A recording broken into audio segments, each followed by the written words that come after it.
And usually when people finish a weigh-in, they shoot off, run away somewhere, trying to grab something to eat, drink something. You must have made weight quite easy. Super flower I do make quite easy. Yeah. Even though this camp was probably made harder by the fact that after my last fight I got injured. For 8 weeks I couldn't train, I couldn't do nothing, I couldn't run, I couldn't even get in the boxing gym, my ankle was that bad. I was on crutches in a recovery boot. So for 8 weeks I didn't do anything, to be honest, apart from sort of being normal, too many takeaways, too many nights out and whatnot. And I went up to about 64 kilo, it's probably the heaviest I've ever been. 64. 64, so about 9 weeks ago from today, when I started camp, I was 64 kilos. Just then I weighed 52 too. Yeah, I bring it down quite easy. I did it well. I had a very good camp. Even though I came from far out, this is arguably the best shape I've been in, one of the best shapes I've been in, definitely. I've been sparring better than ever, I'm feeling fitter than ever, so I'm looking to put in a good performance, to be honest. But we're nice. I mean, I had my electrolyte drink straight after, and I'm just chilling. I'm not that hungry. I ate breakfast this morning, ate yesterday, breakfast yesterday. Been eating, been drinking water still, a few litres a day, so I'm nice, do you know what I mean? Apart from working very hard to get down in weight, how's life treating you?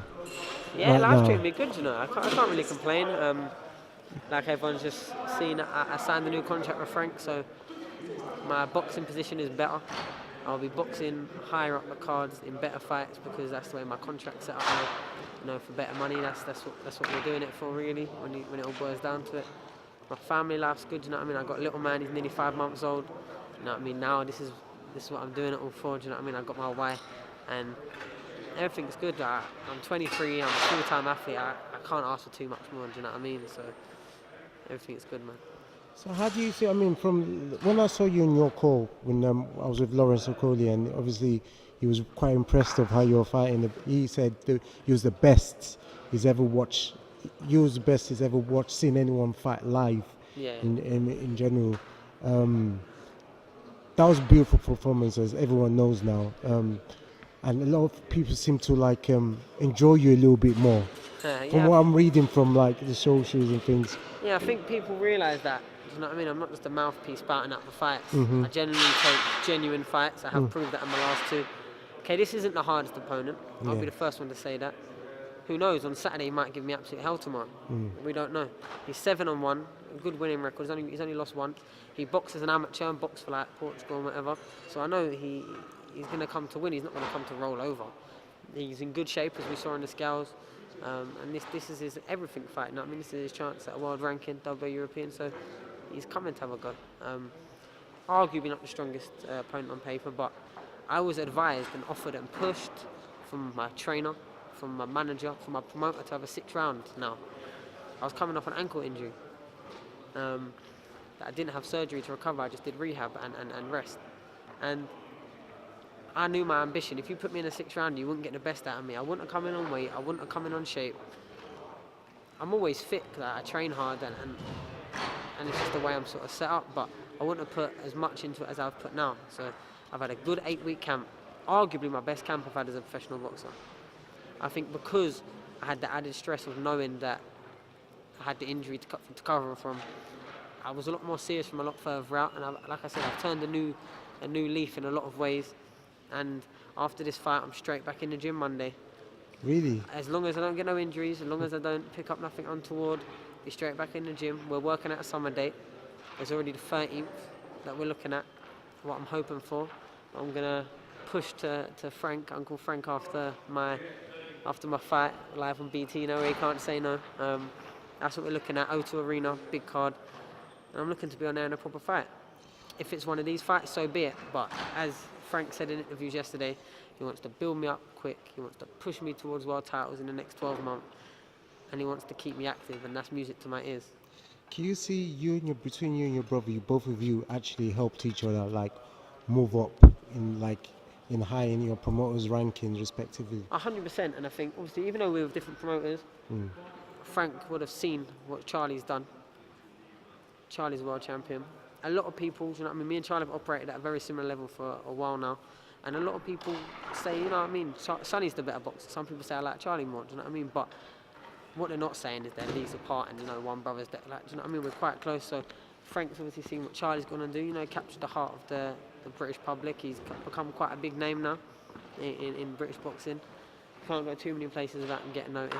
That silver hair, I think, helps with that. But obviously, every time I fight, there's Charlie's there, and then he's at the shows, and our names are always going to be together. And every time he fights, I'm coming off the back of that as well. So it's like we're getting double exposure when we're not even fighting. Do you know what I mean? And exposure is everything, especially at this stage of our career. We're building big profiles now already, and this for me is a big step now because I've signed this new contract. BT are happy with me. Look, I had Granada's fight as co-main event. I believe, I've been told I'm co-main event for this. I'm the fight before Daniel Dubois. So I've been told 10:30. Prime. How often do you really see super flyweights? Bear in mind, this opponent isn't the toughest opponent. This isn't a named opponent or like a big fight. Yeah, I'm still getting these opportunities, and I think that's now because the sort of profile I'm building. When they do put me in front of cameras, I think every round's been entertaining. There's no rounds that I've not shown something. And I've had 2 hard fights, Farag and Granada's, 2 very hard fights. And my ambition put me into a 10-rounder after an injury in the layoff. So just looking to get on this and then come out smelling the roses on the other side and hopefully push on to big things in the year. Well, like when people rise up and rising up, I really enjoy seeing people rising up, especially when they're brutally honest about the situation. And I think I see a lot of people turning the way they think about you because you're just honest. You don't even have to downplay your opponent. But let's just rewind a little bit back into before boxing, so to speak. One of the things I've noticed about you, before I actually saw you box, I've seen a couple of interviews of you, and what impressed me is the way you speak and your choice of words, your grammar and everything. What did you get for GCSEs English? Well, I went to a very good school. Okay. I went to a grammar school, believe it, all boys, top 10 in the country every year, Wallerton County Grammar School. So big ups to them. But I did good. I got 1 A star, 7 A's, 2 B's, 2 C's. A levels I got B, C, C. I went university. When I turned pro, I dropped out. I was doing sports studies. But I went to uni, you know, to sort of be a uni student. But that kind of got put on hold when I got on Team GB. I was on full-time training, so I weren't ever at uni. My second year, my attendance was 3% because I was traveling the world with GB and on campus all the time. But yeah, I had a good academic upbringing, and my whole honesty, I speak from my heart, whether it's in front of a camera, whether it's behind the scenes. If someone asks me for my opinion, I'm going to give it. If someone asks me a question, I'm going to give it. A lot of people don't like that. We live in a world with a lot of flattery and how people get by, sort of. But nah, that's not really me. I'll stick to myself. Like, I don't. Exposure helps my boxing career, but I'm not really asked about being famous. You know what I mean? I'm not really asked about walking into a room and everyone knowing me. I'm kind of more. If you see me, you know, out in the public, I'm more of a background. You know what I mean? I'm not coming in trying to take over the whole room. That's not my personality. But if I'm passionate about something and I'm open to have a talk on any discussion with anyone, do you know what I mean? So I think that's how we solve our differences. I don't have to agree with someone or agree with their points of view to like them or find positives in them.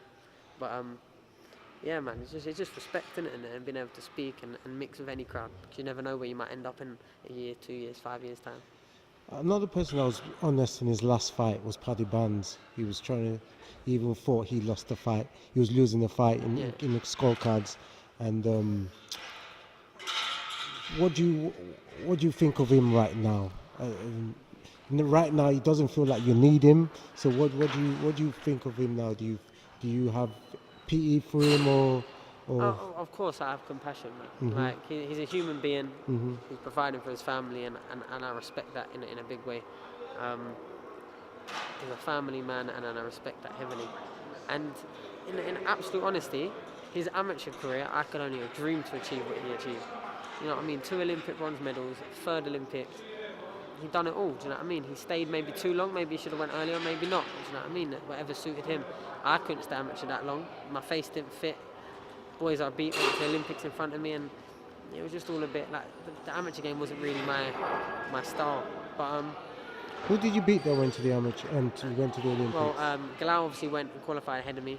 I had an injury that put me out of that qualification anyway. So and Galal's a good friend of mine and a very good fighter. He helped me for this camp actually. I did some rounds with him, and then also a lad I beat is a 3 times Olympian, 3 times quarter-finalist from Kazakhstan. You know, I mean, I beat him in my first GB fight when everyone expected me, you know, to get beat, sort of thing. And Berjan Zakopov, who was 2013 world champion. So I mixed it up there, Yeah. but I just didn't stay around long. And I think I made the right decision turning pro when I did. Look at me now. Arguably one of the bigger names domestically at the flyweight, super flyweight. Don't get me wrong, there's other good names out there. The Paddy Barnes fight will always be an interest to me just because of how great he did as a thing. We're with the same promoter, we're with the same management, and he's a very big name still. Yeah. And now our names have been attached together for a while now. It's not just like something that's just popped up.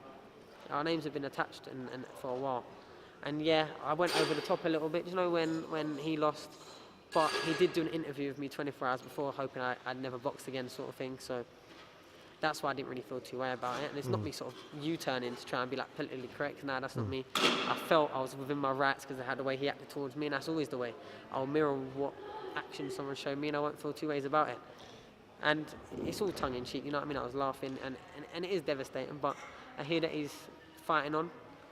I think he's planning to go down to light flyweight from flyweight, and all the best to him, man. If our paths cross, then albeit, and he's just opponent.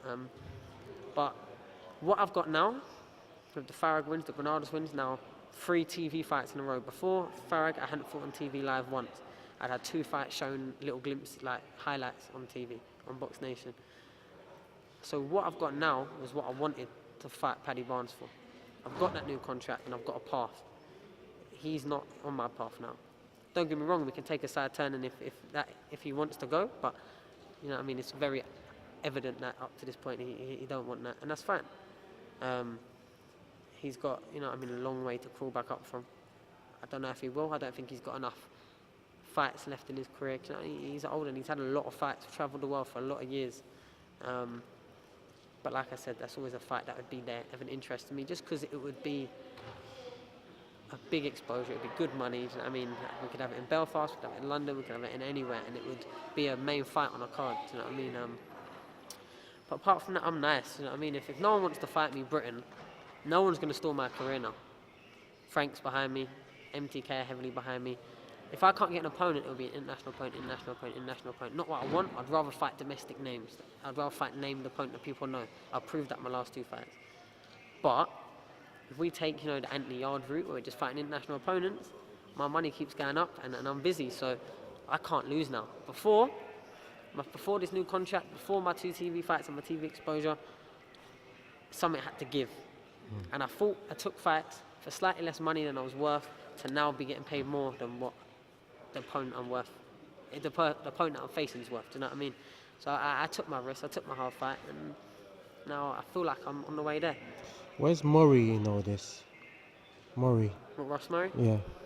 Nah, Ross is a nice lad, but even when I took that fight, I know we were 6-0 and unbeaten, but like, come on, like, he's really a light flyweight. Even though I'm only a flyweight myself, and like I was a light flyweight as an amateur. There's levels in boxing, and there's no disrespect to him, but I didn't step in the ring really, you know, fearing any sort of. I don't really have that fear anyway, but I sort of knew what time it was from when that fight got made and given to me, and it was never. I would never have called Ross Murray out because he didn't offer me anything apart from being eligible to fight for that title, and that was that. But I like Ross. He's a lovely bloke. I think he's a very successful bloke outside of boxing. So I think he just does what he loves, and he loves having a scrap, and I respect that. Do you know what I mean? So, but yeah, like I said, I think he's fighting for the light flyweight, WBC silver international, one of them. And I wish him all the best. Do you know what I mean? There was no animosity. There was no. I'd never met him before. I'd just weighed in with him, and I've seen him a couple of times. I don't know. I spoke to him a couple of times after, and it's all cool. Do you know what I mean? But yeah, it's good to have an unbeaten record on my name. But that's about as far as that goes. Talking about people staying for too long, why do you think Galal Yafal didn't turn pro like the rest of? Because obviously he didn't do as well as he thought or wanted to maybe in Olympics. Not many people did. And do you know what? Even though he got to Olympics and done very well, if you really dissect his amateur career, 18 months before the Olympics, I beat him in the ABS semi-finals. He got on GB at the same time as me, and yeah, maybe he got a bit of favouritism, you know, the whole McCracken link. Do you know what I mean? But I've got love for Rob. I've got love for all of them. But it is what it is. His 2 brothers were on GB before him. Obviously Charlie was, but obviously Cal was more of a favourite. They trained with his brother and that. And by the time I had my first fight for GB, which I went and beat a world champion, Olympian that already qualified for Rio. I beat him my first fight for GB. He'd went to 5 different competitions.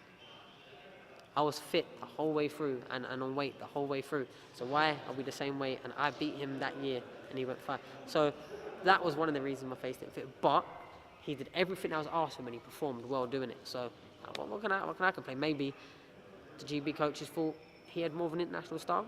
Maybe. I think when I did get a chance to prove it, I proved it in a big way, the win I had. But that injury then put me out of the qualifiers.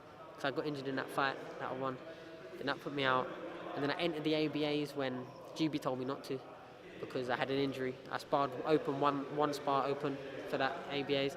I got beat in the final against a good lad who was on GB. I was on GB then as well.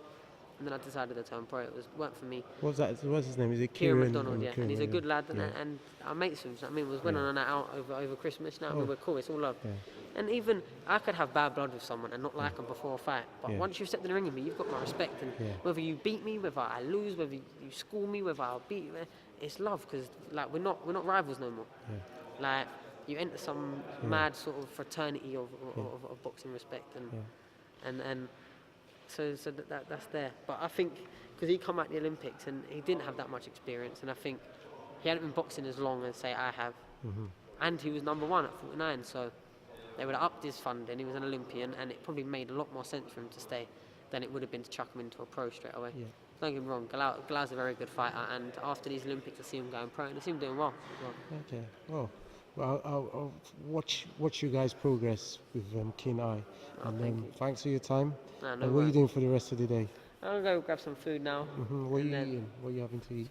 Nando's, isn't it? Come Okay. on. That'll be the first thing, and then I'll have food at the hotel later. Yeah. Have an ice cream to go sleep on, and then I'm nice, man. I'm there tomorrow. Catch me at about 10:30 on BT Sport. You know I what look forward to it. Yeah, I man. would look forward for that switching and eating from different angles. Make sure you give You got me any some requests? of Do you know what I mean? You got any that. requests? Bolo from a southpaw stance. Bolo step back. Bolo left uppercut. Okay, then. Yeah, from I'll southpaw work that out stance. for you. Yeah. But Sugar Ray Leonard style, right round. Just bam. Yeah. Just make sure you straight do that. All right. Well, thanks for your time and all the best for tomorrow. No, thank you.